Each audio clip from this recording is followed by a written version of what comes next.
Before we begin, if you're listening to this alone at night, you're exactly where you should be.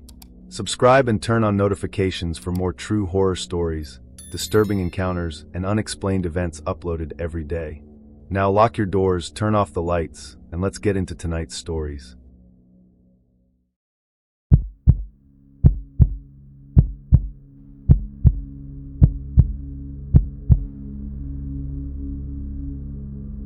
If you've ever lived in Tornado Alley, you know one sound you never ignore.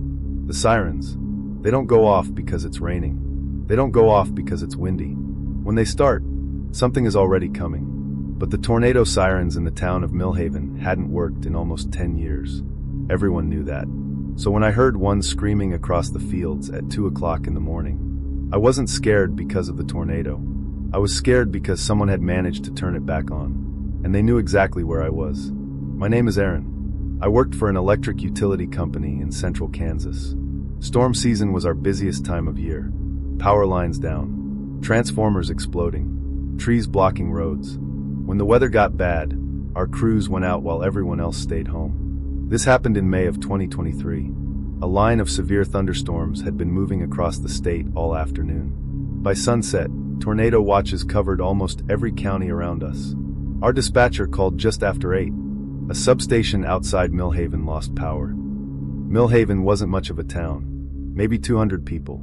One gas station. A church. A grain elevator. Most of the younger families had moved away years earlier. I grabbed my gear and headed out with another lineman named Josh. Neither of us expected to be working past midnight. The rain started about halfway there.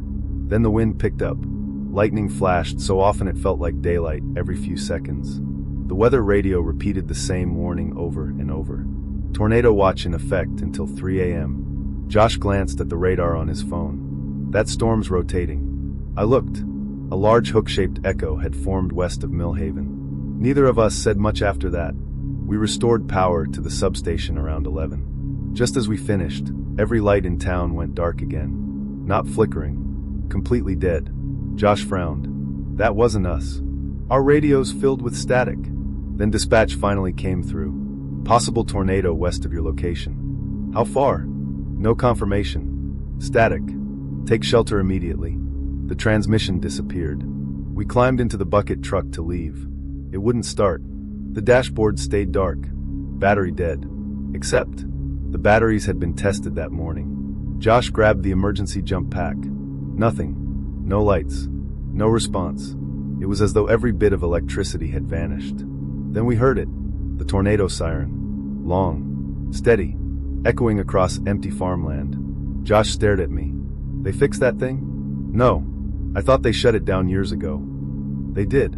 The old warning system had been replaced with phone alerts nearly a decade earlier. The siren tower still stood near the grain elevator, but it hadn't had power in years. The siren continued for almost a minute, then stopped. Silence. The wind died completely. Every experienced storm worker knows what that means. The air becomes strangely calm before violent weather arrives. Josh whispered, "I don't like this." Neither did I. Lightning flashed again.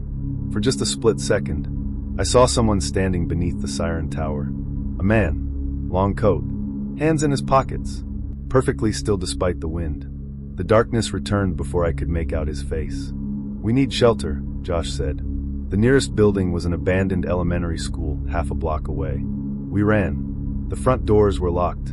A side entrance hung partially open. We slipped inside just as heavy rain slammed against the roof. The school smelled like mold and wet concrete.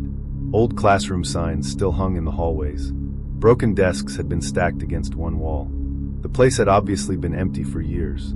We found an interior hallway away from the windows. The weather radio on my emergency pack crackled to life. Tornado warning. Confirmed large tornado approaching Millhaven. Take shelter immediately. Then the batteries died. Outside, the siren started again. Longer this time. Louder. Josh looked through a narrow window. His face immediately changed. "What?" He didn't answer. I looked. The man was closer, standing in the middle of the street, watching the school. Lightning flashed. He was gone. The building shook. Not from the tornado. From footsteps. Heavy. Slow. Somewhere upstairs. Josh frowned. Thought this place was empty. So did I. The footsteps crossed directly above us, then stopped. A loud crash echoed through the hallway. A classroom door slammed shut by itself. Wind? Maybe. Except, every window in the building was still intact. The tornado siren stopped again. Then another sound replaced it. A man's voice, somewhere inside the school. "Hello." It echoed down the hallway. Josh immediately answered. "We're in here." I grabbed his arm. "No. What if it's someone trapped?" The voice came again. Closer. "This way." It didn't sound panicked. It sounded calm. Too calm. The lights suddenly flickered. For less than a second. Impossible. The town had no power. Yet fluorescent lights above us glowed faintly before dying again. The footsteps returned. This time, they were on our floor. Crunch. Crunch. Crunch. Like someone walking across broken glass. The sound stopped outside the hallway. Neither of us breathed. A shadow stretched across the floor. Someone stood just around the corner, waiting. The tornado finally arrived. The roar hit the building like a freight train. Windows exploded throughout the school. Glass sprayed across the hallway. The pressure inside the building changed instantly. Ceiling tiles flew overhead.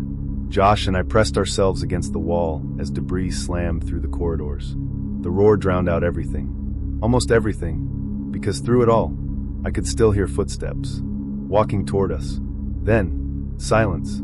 The tornado passed as quickly as it had arrived. Rain continued falling. The building groaned, but remained standing. We cautiously stepped into the hallway. Nobody. Every classroom door stood open. The hallway was empty. Outside, the town looked devastated. Power poles snapped.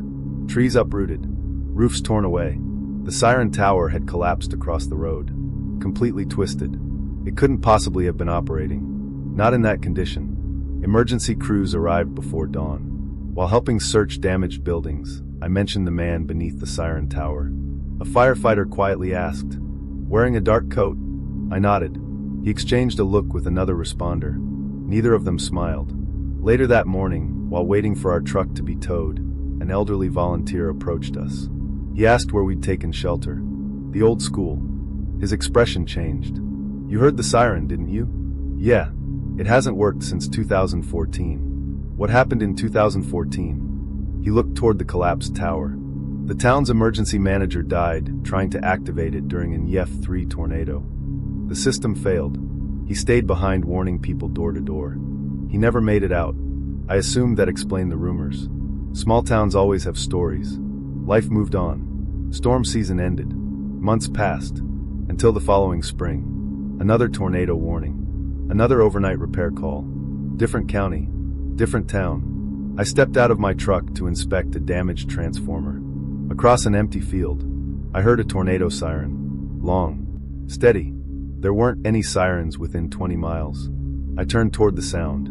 Far away, standing beneath a lonely utility pole, was a man in a dark coat.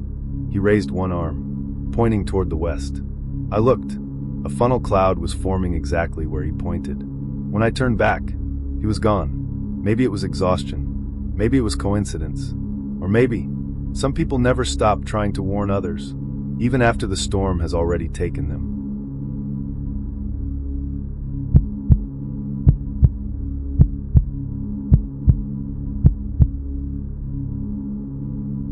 If you grow up anywhere in Tornado Alley, there's one place every family knows. The storm cellar. When the sirens go off, you don't ask questions. You grab a flashlight. You grab your kids. And you get underground. People assume that's the safest place during a tornado. Usually, they're right. But after what happened to my family in western Oklahoma, I learned that sometimes the thing you're hiding from isn't outside. Sometimes, it's already waiting beneath your feet. My name is Derek. This happened in April of 2022. My wife, Emily, and I were driving across Oklahoma with our 9-year-old daughter, Sophie, after visiting relatives in Amarillo. Storm season had already begun, but the forecast only mentioned scattered thunderstorms. Nothing unusual. By late afternoon, the clouds started changing. The sky turned that strange greenish-gray color I'd only seen once before. Every gas station television was showing weather coverage. Meteorologists were talking over each other. Large hail, rotation, multiple tornado warnings. Emily looked at me. Maybe we should stop. I checked the radar on my phone. Red and purple storms stretched across almost the entire state. The next town's only 20 minutes. We never made it. The hail started first. Golf ball-sized chunks of ice slammed into the windshield. Cars ahead of us pulled onto the shoulder. The wind picked up, so suddenly the SUV drifted into the next lane. Then every phone inside the vehicle screamed at once. Tornado warning. Take shelter now. At almost the exact same moment, the power went out. Every farmhouse we passed went dark. The only light left came from constant flashes of lightning. A pickup truck coming from the opposite direction stopped beside us. An older man leaned out the window. "You folks need a cellar." He pointed toward a dirt road. "Old Henderson Farm." Then he drove away before I could ask anything else. I turned down the dirt road. A weathered farmhouse appeared less than half a mile later. It looked abandoned. The porch sagged. Several windows were boarded shut. The barn had partially collapsed. But beside the house, a steel storm cellar door stood open. The wind was roaring now. I grabbed Sophie. Emily grabbed the emergency bag. We ran. The cellar steps disappeared into darkness. I switched on my flashlight. Concrete walls. Wooden shelves. A bench.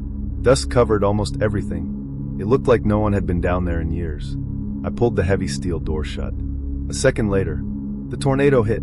The sound is impossible to describe. It wasn't just wind.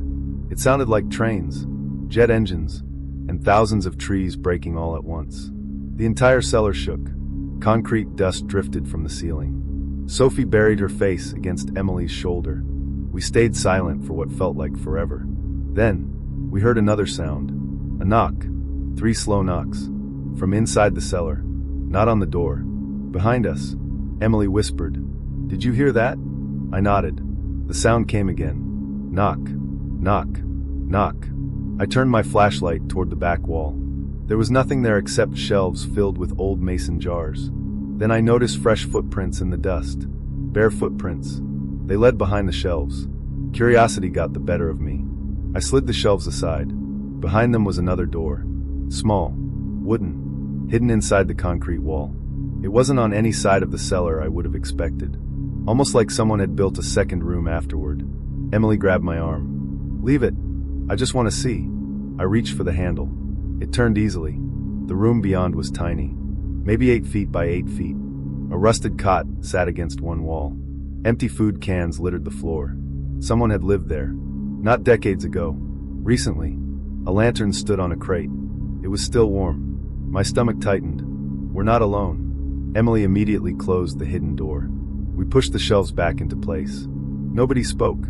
Outside, the tornado continued roaring overhead. Inside, we listened. 5 minutes passed. Then, a cough. Soft. Muffled. From behind the hidden wall. Someone was still inside that room. I called out, "Who's there?" No answer. Just another cough. Sophie started crying. Emily whispered, "We need to get out." "Into a tornado?" She didn't answer. Neither option felt safe anymore. Then, the hidden door slowly creaked open. Not all the way. Just enough for darkness to appear between the shelves. Someone was pushing from the other side. Very slowly. The shelves moved less than an inch. Then stopped. A man's voice came through the crack. Quiet. Weak. "You shouldn't have come down here." I felt every hair on my arm stand up. "What?" "The storm," he whispered, "brings people." The tornado suddenly grew louder. The lights on my flashlight flickered. A deep metallic bang echoed above us as something massive struck the cellar doors. Dust filled the air. For several seconds we couldn't hear anything except the wind. When it finally eased, the shelves had moved again. Farther this time. A pale hand rested on the edge of the opening. Thin. Covered in dirt. Perfectly still. Emily grabbed Sophie and backed toward the stairs. I stepped between them and the shelves. "Stay back." The hand disappeared. Then came footsteps. Slow. Dragging. From inside the hidden room. Toward us. Without thinking, I rushed forward and shoved the shelves back against the wall with all my strength. Something on the other side pushed once. Hard. Then. Stopped. We stayed like that for nearly an hour. No more voices. No more footsteps. Eventually the wind outside faded. The tornado had passed. I cautiously opened the cellar door. The farmhouse was gone. Only part of one wall remained standing. Trees had been snapped in half. The barn had disappeared entirely. Our SUV sat upside down nearly 100 yards away. We were lucky to be alive. Emergency crews reached us about 40 minutes later. While they checked our injuries, I told one deputy about the hidden room. He looked confused. What hidden room? I led him back into the cellar. The shelves were still there. We slid them aside. Behind them, there was only solid concrete. No door, no opening, nothing. I insisted it had been there. The deputy tapped the wall. Solid. No hollow sound. No repairs. No outline of a doorway. Just one continuous concrete wall. Weeks later, I couldn't let it go. I contacted the County Historical Society. An elderly volunteer searched old records about the Henderson farm. Eventually she found something. During the tornado outbreak of 1979, the Henderson family had survived in that same cellar. Except for one person. A farmhand named Walter. He'd become trapped inside after part of the cellar collapsed. Rescuers heard him calling, but couldn't reach him before another storm hit the next day. They eventually sealed the damaged section of the cellar. Walter's body was never recovered. I asked where exactly the collapse happened. The volunteer pointed to an old blueprint. My blood ran cold. It was behind the shelves, exactly where I'd found the hidden room. I still tell myself the stress caused hallucinations. The darkness, the fear, the tornado. Maybe my mind filled in details that weren't there, but one thing has never made sense. When we unpacked the emergency bag a few days later, there was a rusted oil lantern inside. None of us had packed it. The glass was cracked. The metal was warm, even though it had been sitting in our garage for 3 days. Sometimes during severe weather, I still find myself looking at it, and every time the tornado sirens begin to sound, I could swear I hear the same quiet voice. You shouldn't have come down here.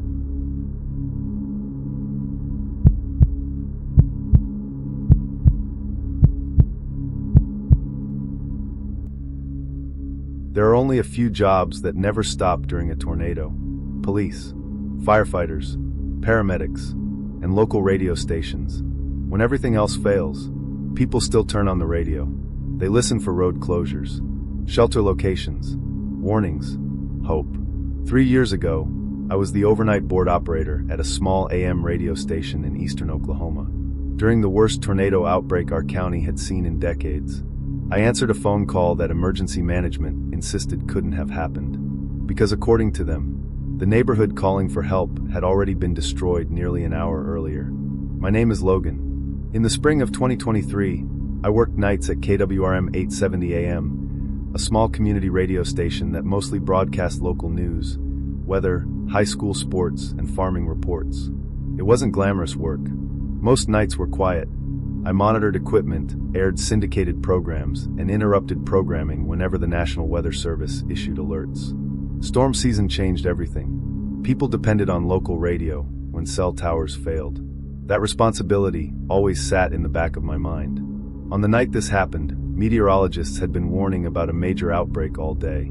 The atmosphere was perfect for violent tornadoes. Warm Gulf air, strong wind shear, explosive instability. By sunset, every television station in the region was showing radar nonstop. The weather office upgraded several warnings to tornado emergencies before midnight. I had a feeling it was going to be a long night. Around 11:45 p.m., the first tornado touched down west of the county. The emergency alert system automatically interrupted our programming. Its familiar warning tone echoed through the studio. When the bulletin ended, I went live.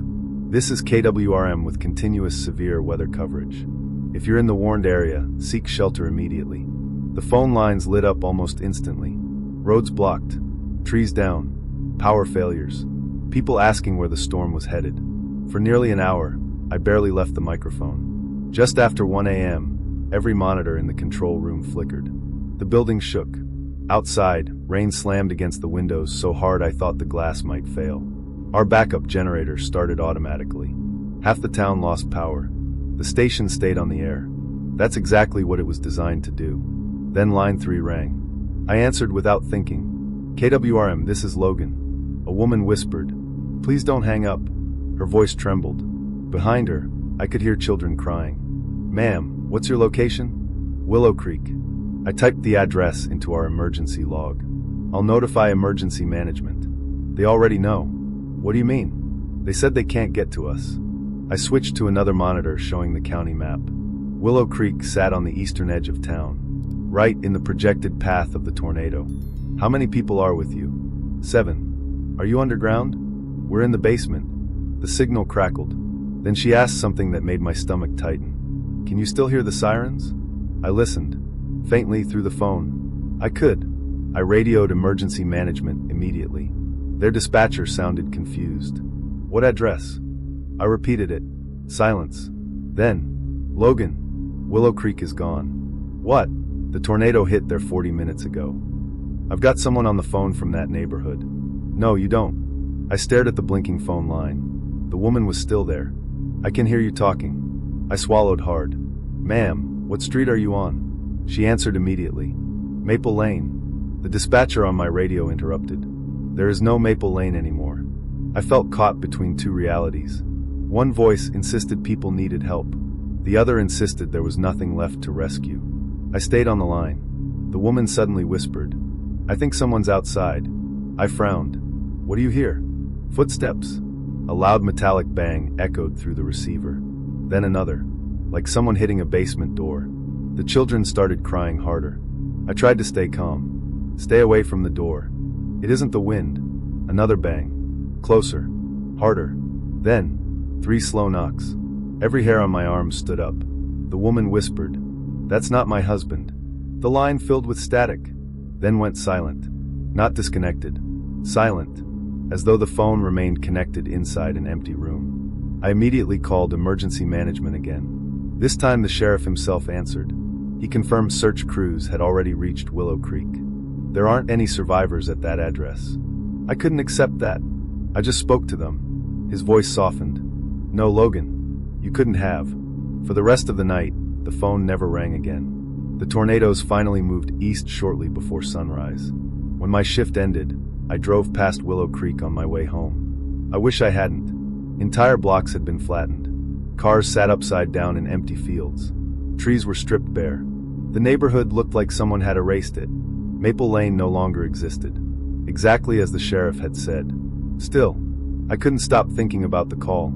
A week later, I requested a copy of the station's archived recordings. Every broadcast was automatically saved. I found the exact time, my microphone, my weather updates, the emergency alerts. Everything was there, except line 3. There was no recording of the conversation. Only me sitting silently at the console for nearly 7 minutes, occasionally nodding as if listening to someone the recorder never captured. I assumed the phone system had malfunctioned, until our engineer called me into the transmitter room. He held a printed log. Take a look. The equipment automatically recorded every incoming call. According to the system, line 3 had never rung that night. Not once. Months passed. Life gradually returned to normal. The station repaired storm damage. The county rebuilt roads. People tried to move on. I almost did too. Then, exactly 1 year later, another tornado outbreak swept across the state. Again, I worked the overnight shift. Again, the emergency alerts interrupted programming. At exactly 1:07 a.m., line 3 lit up. My heart immediately started racing. I answered. Silence. Then, the same woman's voice, barely above a whisper. Is it over yet? I couldn't speak. She continued. We still can't open the door. My hands shook. What year is it? I finally asked. There was a long pause. Then she quietly replied. The storm just started. The line disconnected. I reported everything to my station manager. He believed stress had finally caught up with me. Maybe he was right. Maybe exhaustion, grief, and adrenaline created memories that never happened. I've considered that explanation more times than I can count. But every April, when tornado season returns, I volunteer for the overnight shift. Not because I enjoy it. Because if line 3 ever rings again, I know exactly what I'm going to say. I'm still here. I won't hang up, because somewhere, on the worst nights of the year, I still believe someone is waiting for an answer that never came.